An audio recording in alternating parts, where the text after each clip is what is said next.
locks of liberation. Ever since I crossed the threshold of someone not to trust, anyone over 30, I was terrified about a midlife crisis. With a lovely wife, 2 lovely daughters, a lovely home, and a lovely suburb as a lovely English instructor with lovely students, was I now part of the hateful establishment? When I crossed 40, I told Mary Jane I needed to mark the date for this crisis. Did she suggest a date? Suggest a party to usher the beginning of the end of times? Counter that I wasn't officially trauma-aged yet?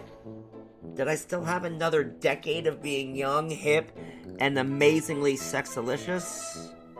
Or was it more like deflayed, decayed, the degrade decade? Ugh. Regardless of race, ethnicity, religion, politics, geographical location, education, social economic status, or whether one is a closeted or open ABBA devotee, males feel entitled to a few midlife crisis events. Am I right? Golf membership, red sports car, affairs, running with the bulls, meditation with monks on mountains, listening to the monkeys. We're all still believers, right? Women never get that privilege, my wife said. Too much work to do. How about that book, Eat, Pray, Love? Well, she was dumped by some loser, and then she had to find her own path. Oh, snap. You're right.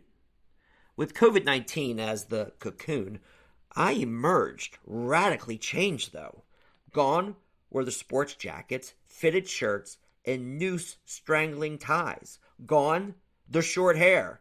I was now an official member of the exclusive fraternity men of the Long Hairs Club. I had as many head wraps as possible and colorful hair ties for my luscious Fabio hair. Sometimes I looked like Sammy Hagar or Robert Plant of Led Zeppelin.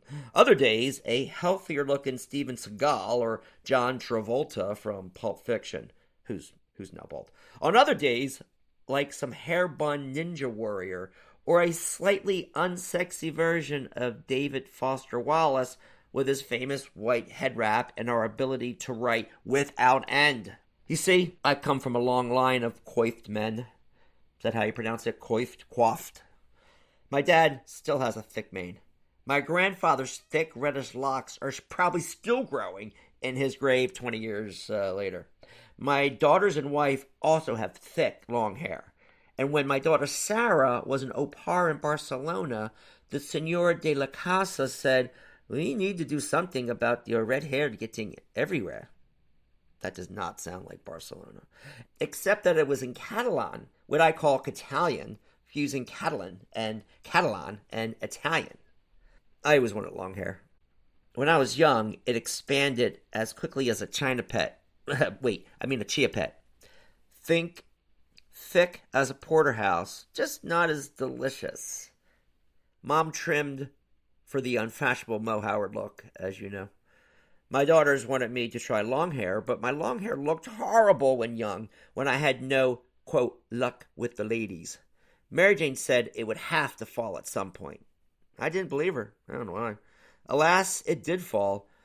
Oh, and how it fell. Goldilocks in the high tower. I went into that cocoon phase. Months and months passed. What I saved on clipping cuts, I used on craft beer.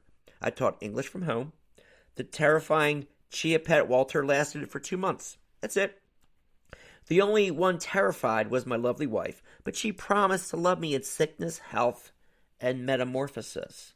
At least I didn't turn into a cockroach. The girls, okay, college-age women, now home with us courtesy of COVID-19, started staging my hair. Extra-large hats no longer fit me. The size of my head needed for my ego, off the charts. For Christmas, my wife bought me head wraps and hair ties from, wait for it, long hairs.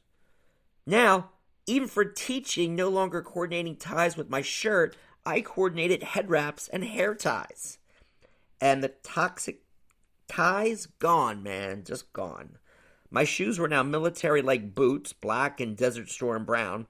I wore football jerseys from Amazon, Go Newcastle United, denim vests, beer shirts not for school, Clash and Ramon black shirts, loose jogger pants, essential for some extra weight due to craft beers and eating at home, Irish working man collarless shirts, some J. Peterman Jefferson shirts on deep discount, and then back to my rugby jersey days as a college student.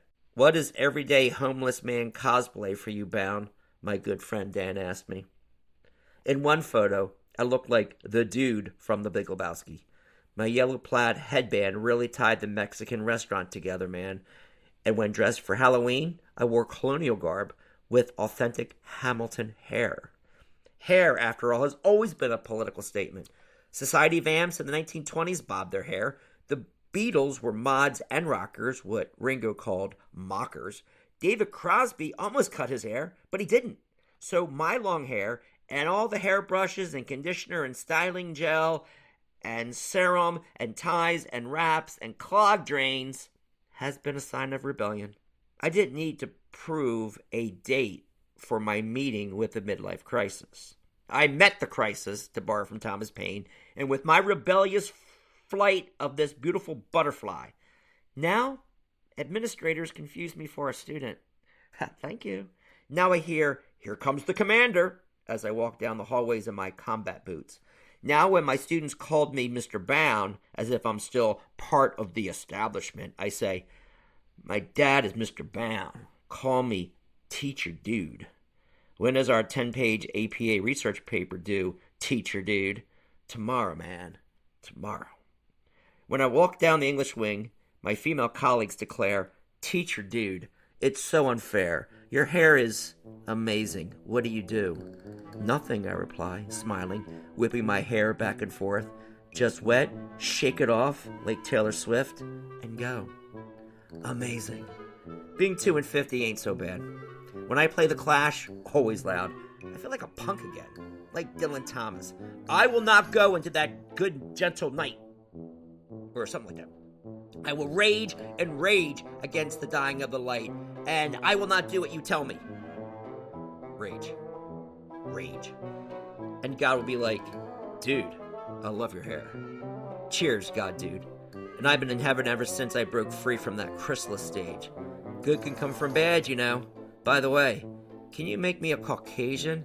And use whole cream, please. I'm in heaven, and I don't need to worry about the calories.